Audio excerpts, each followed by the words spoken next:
Brew Crew Territory is back, Braun and Kratz, and Big Woo. And I gotta say, I mean, he's got a great attitude, but Kratz, I feel bad for Big Woo. It's supposed to be your free agent year, and dude's been a rock in the bigs. Gives you innings, hard fastball, like a number one starter, you know? Number one budding ace, but when you hear the shoulder injury and then you see him here in the next few minutes in the sling, you just maybe he's not down. I'm down for him as a friend and as a fan of watching him pitch, because he was throwing bowling balls up there. And if anything about Big Woo, he'll be back, and he'll probably be back stronger.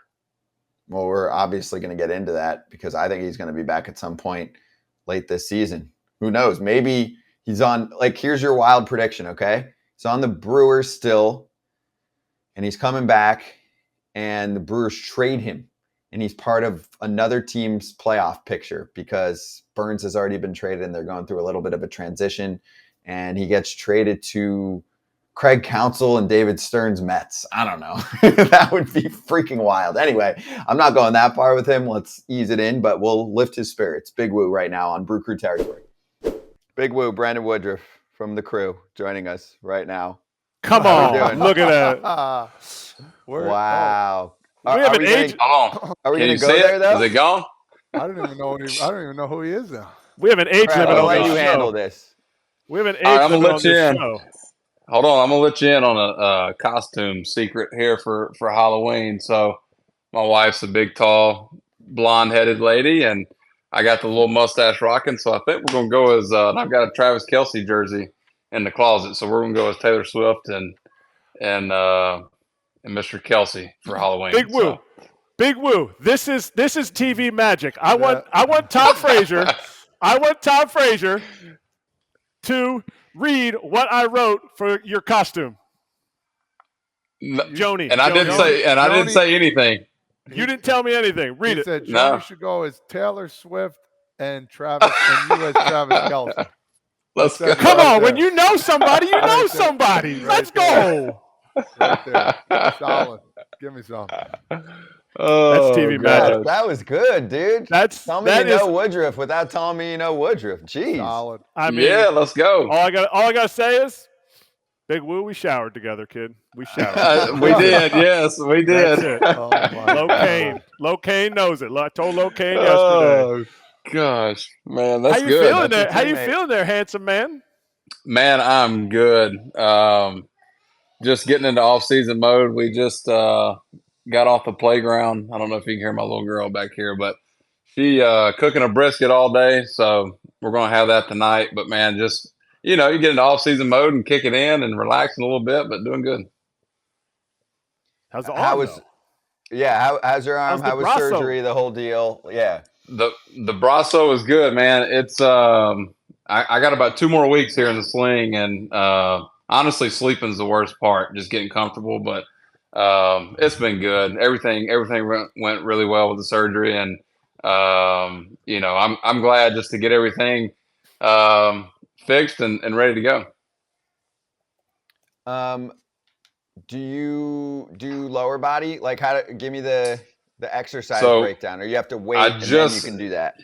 Yeah, I just got stitches out today, so I literally couldn't do anything until I get those out. So I'm so early into this rehab process, but I'll slowly start progressing into doing kind of general lower body stuff. But I tell you what, a lot of walks in the neighborhood, following Kyler around, riding her bike, and that's been about it. But I couldn't sweat for I probably can't do nothing for the next couple weeks, but I can start moving around a little bit. How's the mental state? Like, is there anything going on? When you get surgery, dude, crazy things. You're sitting there like, man, I can't sleep. What the heck am I getting into? Like, how did this happen? Like, how's your brain doing? Your mental state, man? Because that's a big thing, man. People need to understand. It's a huge thing. You go through the whole process of, why did it happen? How did it happen? Did I do everything I could to prevent it? And all those questions, once I went through the surgery and had it done, it's, it's been good. It's honestly, you have an arm taken away from you for about 4 weeks, and it kind of takes your man card away from you.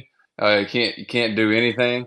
That's the suckiest part. But you know what? I did everything I could to prevent this from happening. It's one of those things in the sports, man. It just happens, and you deal with it. You can't do nothing about it. And I look at it like I got a brand new shoulder. I just got to rehab it, and I'll be ready to go. I think you're getting your man card back. You got a brisket going in that. Like, Yeah. did Joni have to put that brisket on for you, or was it like? Well, how did that work? Jesus, man, you know me too well. Like we double teamed it. You know, I gotta put this thing on the grill. I can't just let Joni do the whole thing. So, she grabbed one end, I grabbed the other with my one arm, and we laid it right on the grill. So, no, we both. It's a team effort. She's actually here in about I'd say about 30, 40 minutes. Gonna go out there and spritz it with some apple juice. So we're gonna keep it going. It's a team effort. Yep, that's good. Okay. Lastly, on this one, it's so early, but timetable, and do you look at someone like Max Scherzer? And I know everybody's body and injuries and whatever are different, but like when Scherzer got hurt with his injury in, what was it, like August, they were like, and he's done for the year. And I remember we talked about it. That was what was reported. And he's not only back in the World Series, he pitched in the ALCS. And obviously it's tough to just jump right back into the playoffs, but have you talked to docs about that? And even whatever they say, or you're like, yeah, screw it, I'll see you in August or something like that? Yeah. So honestly, I'm still so super early. And look, here's the thing that like fans don't really see average. Like they see something reported, and then they immediately go to Google and they say, okay, this is what he's got. Everybody's a doctor, right? And they think they know what's going on. You look at Scherzer's deal. I mean, he came back. We don't know exactly the extent of the injury, but obviously I did watch him throw, and he looks really good. But I'm 2 weeks into this thing. You know, from talking with doctors, multiple doctors, there is a possibility to be open to be thrown at some point next summer. Now, I'm sitting here 2 weeks post-op. I've got a long ways to go. So, but that is a possibility for me. And, you know, as an athlete, you have to set goals and something to look forward to. So, you know, I can't really say anything else than that, but that has been told to me by, you know, a couple of doctors that I've talked to throughout this process. And, you know what, but again, I'm 2 weeks. We'll see how it goes, but you know, there is a possibility for at some point during next summer. So that's really cool, man. I mean, nowadays these surgeries, it seems like used to be like 12 to 16 months. Now most of them are like 7 to 8 months. But take your time, man. Make sure you're 100%, man. See, appreciate that. Yeah, that's it. I mean, that's you know, it's obviously very vague, but you know, like I have to do what's best for me at the end of the day. Like I've still got a lot of baseball left to play. And you know what? It sucks. Injuries happen, but that's part of this game. That's part of what we do. And you know, I will definitely take my time and do this the right way, and you know, have it taken care of the first time. Yes. Now I want to jump into something crazy. I read this stat the other day that teams that beat the Brewers, they make it to the World Series. So you see this thing. Can we talk about that for a little bit? What does that even mean? How does that happen? I've seen it, man. It's literally, and look, Diamondbacks, unbelievable team. The way the combination of speed and power and the way they throw the ball, like that lineup is so dangerous, man. And I know people don't give them credit, but you've seen what they've done throughout this playoffs. And we kind of got we knew once we were playing them in the playoffs, like it was going to be tough. And you know what? That's a great team. But yes, it was like this year. It was like, man, it felt like on our end with the Brewers, it was like, dude, we've got a very steady lineup with veteran and younger guys, and it was all kind of happening, you know, kind of at the right time. And then we knew we had the pitching to do it. We just had to get hot, and it just kind of fizzled out on us. Once they beat us that first game, it was, you know, it's hard. Anything can happen in the playoffs, but it was. We knew we were in for a good test, and man, that's credit to them. They're a good team, man, really good. Do players notice that, Woody, during the season? Like Will someone say to you, yo, Big Woo, this Arizona team, like their win total's okay right now, right? Because that's what Right. you'll point to, and that's what maybe casual fans will look at, and even hardcore fans, right? Like for me, Right. towards the end of the year, they had a trip in New York. They lost both series to teams that were okay, right? There's talent on those New York teams, but they weren't good. They didn't make the playoffs this year. So do you play a team like that sometimes and go, oh shit, I wouldn't want to play this team in the playoffs. I kind of hope they don't make it. You know, and it's the funny thing about baseball. Like the sport is so weird. Like you can get a sense, and it's all about getting hot at the right time. But when we played them in the regular season, it was like you could see like these dudes can steal a lot of bags, man. And as a pitcher, you're always aware of that, and it can kind of give you trouble. And then they got guys sprinkled in there that can take you deep. And just from a pure lineup standpoint, and I'm talking just as a pitcher, it's a scary lineup because there's never a break when the guy's on base, and you have to worry about the long ball too. So, and you know, you have your ups and downs throughout a season. Teams go through, you know, stretches where they're not playing well or whatever it may be. But you know what? They've started playing good baseball at the right time when it matters. All right, Big Woo. Now I got to ask a question. Don't get mad at me. When I ask this question, Big Woo. Okay. You gonna trim that mustache up, or is it gonna be like it's looking like you need it to be thicker? No, I like it. No, I need it thicker. I need everything else trimmed up around it so that it really pops.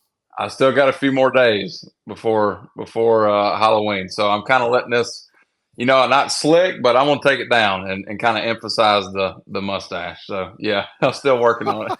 All right, good. Now I can ask you the real question because I was just mesmerized by the push broom on your face. But have you had any discussions with the Brewers about like next year what this looks like? I know you're going to be a free agent after the season. Right. I know there's non-tender stuff that could happen. Have you guys discussed this? And if you haven't, what do you envision that looking like? And you and Bo, what does that look like for you guys? Right. You know what? First off, we have not had any conversations as of yet. And look, you know, the World Series the season isn't over yet. Teams are still. I'm in a unique situation. Teams are still trying to figure out what they're going to do for their offseason plans. And as of now, I haven't spoken with the Brewers yet directly about my situation, but that time will probably, you know, it's going to come here very soon. But in terms of me and listen, I was drafted and developed by this team. I was drafted by them in 2014. I realized the way this thing works, the way the business works. I get everything, but I've been so lucky to be with one organization and basically one coaching staff my whole career. And that doesn't happen too often. But, you know, I'll make this clear. Like I fit in so well with that city and this organization that, you know, my hope is that I will be a Brewer for a long time. Like that's what I want. So now going forward, I don't know what it's really going to shake out, what's going to happen. We're still super early, but you know, we'll have those conversations here coming up soon. But currently, that's about all I can say about it. Sometimes this is how we roll on Brew Crew Territory. Kratz, there you go. Game face, like you're on the mound as Corbin Burns or Brandon Woodruff. Or better yet, imagine if there was someone who could actually share their experiences catching some of the best Brewers pitchers. Oh, wait, that's you. So, smart man right next to me in the box. And he is wearing his Shady Rays because he loves the highest quality. He loves having shades that look like they cost a ton, but they do not. Okay? That's what we're all about here. So, also, this is probably not you because you're super organized, but what happens to me a lot is suddenly these cannot be found. And what we want you to know is Shady Rays offers the most ridiculously elite, is that the right word? Lost and broken replacements plan out there. So if you break a pair or even on day one, you lose a pair, they will send you a brand new one no questions asked. So wear your Shady Rays with confidence. Say it with your chest. You're nailing this, Kratzy. ShadyRays.com is the spot. Use the code FOUL, FOUL, for 50% off 2+ pairs of polarized sunglasses. Try for yourself the shades rated 5 stars by over 250,000 people if you get involved with their best deal of the season. You think our boy Counts is going to be a Brewer, or you think he's going to be a other 29 teams? Because I'm pretty sure every opening right now, I think there's like 5 other openings. Yeah. 6 openings total, something like that. But what do you think? You taking the field, or are you taking the Brewers? I'll tell you what, and I respect Count so much. He did this thing. He played this game for a long time, and he's been an unbelievable manager. You kind of saw it firsthand kind of when we did things a little bit different in 18 in the playoffs. And just the way he does it and goes about it is very unique. And he's one of one, man. Like he's as a free agent player, like for a manager, he's the number one guy. And I think Counts is doing the right thing for him, and he has to go obviously see what else is out there. But I will tell you that like this is not a gift. Counts loves Milwaukee, man. He grew up there. He's a Milwaukee Brewer lifer. Listen, I know he's going to want to do everything, and I'm not speaking for him, but just in terms of the way I feel about it, he's going to do everything he can to stay in Milwaukee. But you know what? Things happen, man. It's this game. It's crazy, but I know he's going to do everything he can to stay in Milwaukee. So I think we'll know something very soon, but we'll just see how it plays out. But I know he loves Milwaukee, loves the Brewers. And he's done an unbelievable job, and he's put himself in a position to earn that right to entertain, other options. Do you respect the angle that's out there right now that he's a free agent and there have been some managers in this sport that are underpaid? And the position in general, I guarantee the average salary for a manager now compared to 5 years ago, something like that, has gone down. And it's important for him because he's part of, it's not a union, right? You're part of a union. Right. You see a player sign for a big money, that elevates everyone, right? That's where you guys are all teammates.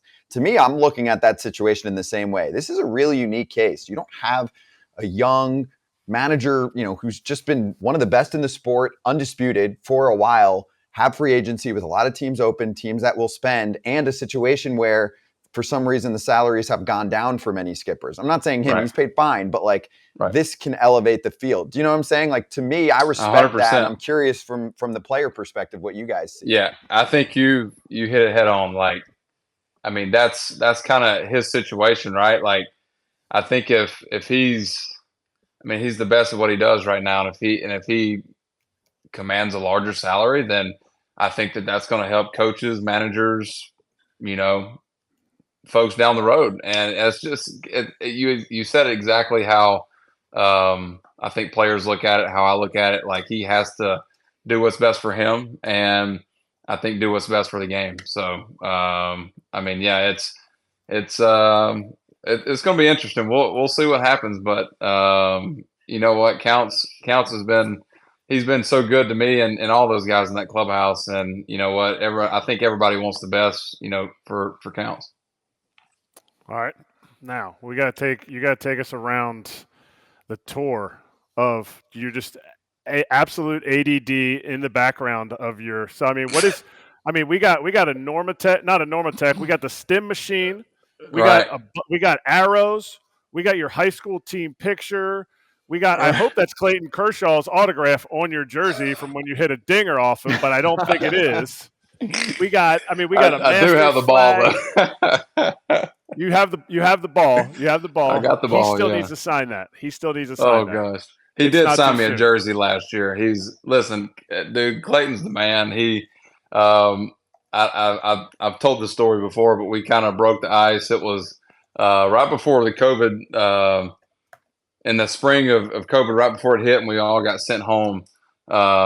He's really good friends with Josh Lindblom, and he was with us, and Lindblom had asked me to come over invited me and Johnny over to hang out at the pool one day after workouts, and he's like, just a heads up, Kersh will be there with his family, whatever. I was like, okay. So we had just thrown against each other earlier in the day. And it's like, the whole home run thing happened. And I've thrown against him plenty of times after that. Never even came close to touching a ball. So then we get there and he's already in the pool with his kids, and me and Johnny kind of sit down, and he kind of swims up slowly, and I'm like, oh my God. It was like one of those moments. It's like, dude, he knows who I am. Like he's swimming up over here. Like I'm getting nervous. And he's like, dude, I wish you'd have hit that home run off anybody else. He's like, you could have just hit it off Bueller just to so we could have made fun of him. And I'll never forget that because it was so funny. And he's such a nice dude. And ever since then, he had come over one separate time to him and his family to have dinner in spring. And he's just he's very nice. He's very down to earth. And so then last year I did get him to sign me a jersey. So no, he's super good dude. That's really cool, man. So he's a guy that doesn't like facing you. Who's a guy you don't like facing in professional baseball? Is there a couple of them, or is there just one guy that's just like, man, he's got my number? If I was still playing, it'd be me, Big Woo. Oh. How about I that? hear you. How about that? Well, you get a steady diet of fastballs. I know that. Along with everybody else. You'd be breaking out. You'd be a thumber, just a thumbing the ball out there. That fastball wouldn't come back, Big Woo. I try to pitch like I throw 88, though. I truly do. Like I try to pitch like I throw 88 with my stuff. That's the way I approach it. I honestly, I tell you, a guy that the type of hitters that are tough on me are the more contact guys, the smaller contact guys. They tend to work at bats. But I tell you what, man, Nolan Arenado for me has now. I don't know the numbers off the top of my head. I just go off how each at bat what that guy is, and he makes adjustments pitch to pitch. And I faced him a lot just because we're in the same division. But him and Goldie, man, they're tough. But Arenado is like he's tough. He's really good at making adjustments and staying through his bat just seems to stay through the zone for so long, man. It's like he's on every pitch. I make a good pitch, he fouls it off, and just works in a bat. So he's one that really sticks out to me. Interesting. I know we might have talked about it at some point during the season. What was the biggest shock to you during the year, aside from your team? I bring that up. Obviously, the Cardinals could fit that bill because you're in the division. Like, did you think, damn, this team is going to be such a pain in the ass to face? And you're like, wow, what is going on there? You know what? You kind of, now that you said it, yeah, like you try to think about stuff that goes on, but the team they've got, man, it did make sense, like you got the reigning MVP and you got Arenado on the other side, and you got Edman, you got all these guys that just seem to, they always, you play the Cardinals and they always seem to, they're good, man. They're just really good. There's no way to put it. But for whatever reason this year, it just didn't go their way, and it didn't make much sense for them to not play well. You're used to going down the last couple weeks of the season and fighting with those guys for the division, and whatever happened this year, I don't really know. Don't have an answer, but yeah, that was strange. Well, Big Woo, good catching up, dude. Crush the brisket. Please, if you don't post, at least send a pic of the Kelsey Swift combo that we got on Halloween in a few days to Kratz. Send it to me, and I want to put it on. I want to see the pic. I gotta. All right, I got it. I can do it. Yeah, I can do it for sure. I think fans are still scarred from Rowdy Tellez sending his freaking jammed up finger, and he said we could post it. God. And I was all right. So Jesus, yeah, send us something. This dude, he thinks he's an athlete trying to fill fly balls in the outfield and just bums up his finger. Come on, man. Yeah. You can't know your place. Like Halloween. That looked like Halloween. that was gore. Appreciate you, Big Woo. Yes. Have a good day, man. Cheers. Thanks, bro. Yep. Take care. Big Woo was awesome. He's coming back in August. Count it, okay? He didn't say it, but I felt it. And he kind of said it. He's going to try and get himself back at some point this year. I feel like there's enough time between now and then. Not a doctor. I just try and play one on Brew Crew Territory. And also, some Brew Crew Territory fans probably hate me right now, Kratz, because I just, traded half the team over to the Mets. I was just using them as an example, but you're right. I mean, I'm very curious to see what goes down, and there's a domino effect here. Step one was Stearns going over to the Mets. Whatever. Matt Arnold's done a really nice job. Step two is what's going to happen with Craig Counsell? Is he going to come back to Milwaukee? Is he going to go to Uncle Steve and the Mets, who would be able to pay him more than anyone else based on how they've expressed how they pay everyone else? And then the third option, which is total BS in my mind, is him interviewing with the Cleveland Guardians. I'm sorry. You're going to stay in the Midwest and go to Cleveland? I don't see that. But hey, you're a free agent, interview with everyone and have fun, right? As I brought up on FT before, I think you go to Cleveland, you take the interview. Cleveland knows what they're doing. Cleveland also knows that, like, hey, we went to hire the best manager out there. It's a good look for them. They have 100% had a successful manager in Tito Francona. And now they're like, well, we couldn't get Craig Counsell. Reality is he's not going there. But Craig needs to go there because they had the highest paid manager. If you want to be the highest paid manager, like there's rumors and reports out there saying, go interview in Cleveland without any intention of going there.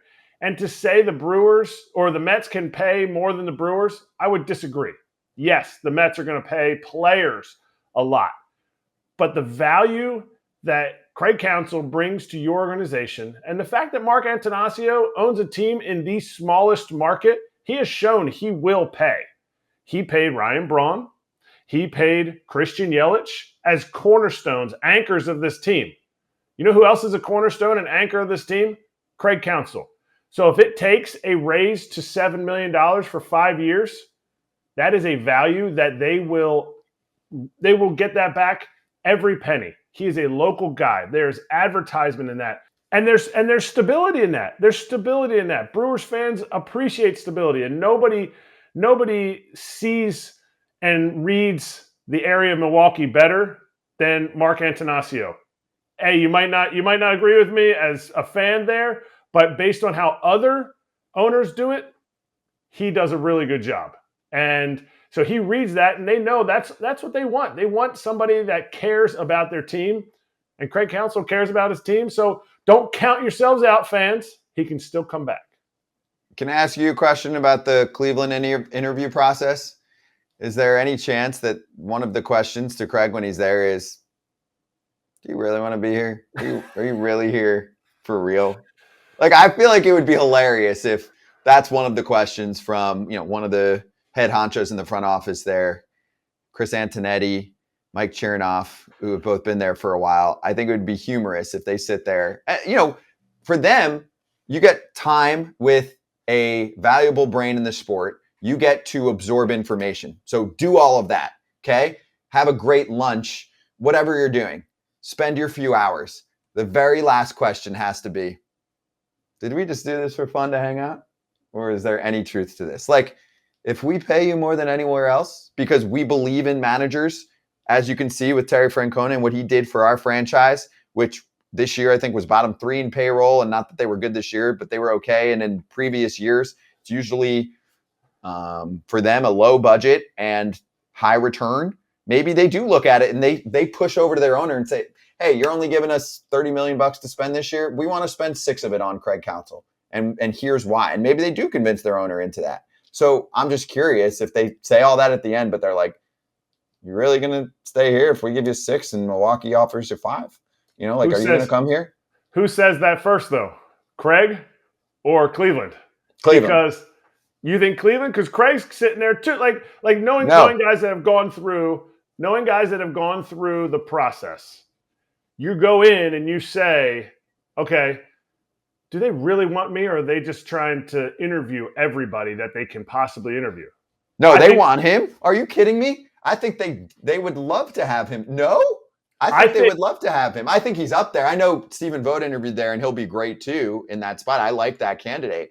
But I think that they definitely would be interested in having Craig Counsell in that job. I just don't think they realistically believe that he's going to go there, but they have to go through the process. I'm not saying they don't want him. I'm saying that the way Cleveland is run, they do such an amazing job of never leaving any stone unturned. They are all about the person.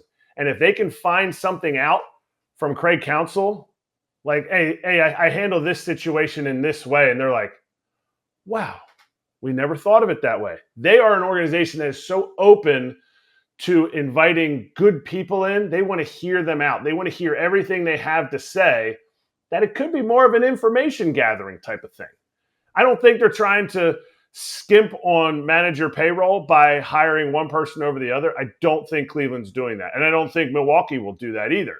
Just because they're not high market, a manager will get paid if you want the best manager. My thing is that Counts could look at it, and if Counts is like, I want to stay in Whitefish Bay, I want to stay at my house and ride my bike to whatever they're going to call the new stadium that they're renovating in Milwaukee. I want to continue to do that because I'm a quick jaunt from both my son's baseball games in the Big Ten. I have this built, and the people around me, I don't want that to change. So he could go into it and say, all right, well, I'm trying to raise the numbers. I'm not telling them about the fact that we do,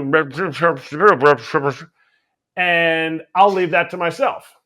Because if he's not fully committed into it, if you're not selling yourself to get that job, then why would you give all the information like, hey, you know what? We had this decision. They'd ask, okay, you had Bryce Terang in the big leagues and you sent him down on April 23rd. What was the conversation you had with him? Craig Counsell will sit there and go, well, if I tell him what I really told him, then they might have a leg up on my Brewers, who I'm hoping to go back to. But if I really tell them what I told them, that, hey, you need to work on this because we see your value as this, it might look good in a job interview. But if he doesn't really want to go to Cleveland, then Cleveland's going to be like, hey, Stephen Vogt, we hired this guy and he sent down, I know you know Counts, but make sure that you're always looking into this analytic with rookies to make them feel comfortable. You know, they gained an advantage that Counts maybe feels like he has an advantage over them. Also think about it. I mean, if, let's say $6 or $6.5 million is the number, any team can afford that. Also, you can just reshuffle what you're doing. This is not, even though a lot of it looks like a salary cap, it's not a salary cap league, especially not for a team like that. They barely spend any money. And if they signed a player, right? Let's say they signed a player for 3 years, $21 million, right? Like $7 million a year, it would potentially not even lead off our show, depending on who that player is. Like, that is chump change in baseball for players. I just think there's a chance they go, listen, instead of taking a chance on this one player, we're still going to do this and this and this at the margin, small moves the offseason. Let's shock the world, be Cleveland, and give him the best offer and have him set the market. Because my thing is, it's not just about the money. It's mostly about the money. But I think the other portion of this is, because you should listen to Fair Territory too. Ken talks about how he was part of the CBA discussions in the past as a player rep and all of that, and this is important to him. So he wants to set the bar and have managers get paid more again. It's not just that. He is going through right now a process as a free agent manager, which is the leverage that you have. Most teams take care of their guys earlier. They didn't do that here. They didn't pay him market value. He's not trying to hold it against them. He's just trying to set a standard. If you're a talented young manager and you're doing a great job, maybe you let the contract run out. What are you going to do? Tear your ACL? Like, there's not a lot of risk there. Play it out and put the pressure on your team if you're doing a good job. I think that's cool. So I love this process. I don't think the story's being covered enough. And let's see what happens. So I would add to that the fact that you talk about teams that are kind of working around the margins. If you bring in a guy that's going to cost you $3 million, $5 million, a manager that costs you $6 million is going to get the most out of that $5 million player. And these are two teams that are working around the fringes, working around the edges.